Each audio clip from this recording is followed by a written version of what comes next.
couple of weeks ago, I did a video on the Tyler Loop missed kick against the Steelers. And after kind of contemplating and watching this back over again in slow motion, something jumped out at me that I wanted to actually redo the video to go into a little bit more detail about what might have happened to Tyler Loop in this situation.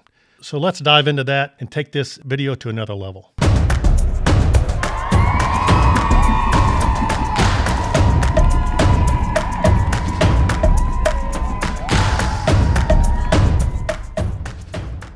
So watching this video in slow motion, in the close-up, there's one thing that sticks out, jumps out at me, that could be the culprit of why this thing started out right of his target line. So if you'll notice, as he comes in for the kick, and the holder puts the ball down, just before contact, you'll see a big puff of grass and dirt come up from the ground. That's his cleats hitting the ground.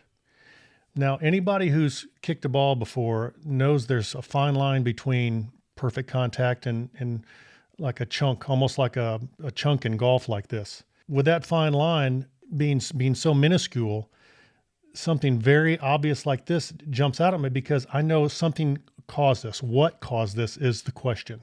It could be several things. I'm just going to go over a couple of them because these are things that just come up in my mind right away. Number one, we talk about the importance of the plant foot in a field goal. Plant foot position is key to everything in a field goal. Everything depends on where the plant foot is positioned. We have width, depth, and direction. We'll go into that in a later video, the specifics of plant foot position and the width, depth, and direction. So something as simple as his plant foot being slightly off.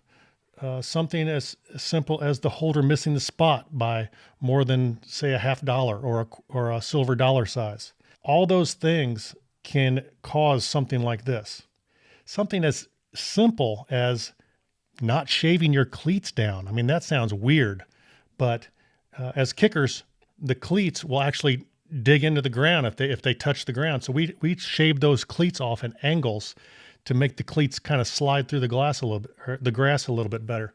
But you'll see as he makes contact with the ground, his foot will actually open up just a little bit. So if you think about a golf club, the golf club has a heel and a toe. The heel of a golf club is back where the shaft is. The toe is the opposite side, the end of the club, the bottom. Well, if you swing a golf club and the toe of the club or the end of the club digs into the ground, it will actually torque the face of the club open, causing the ball to go right.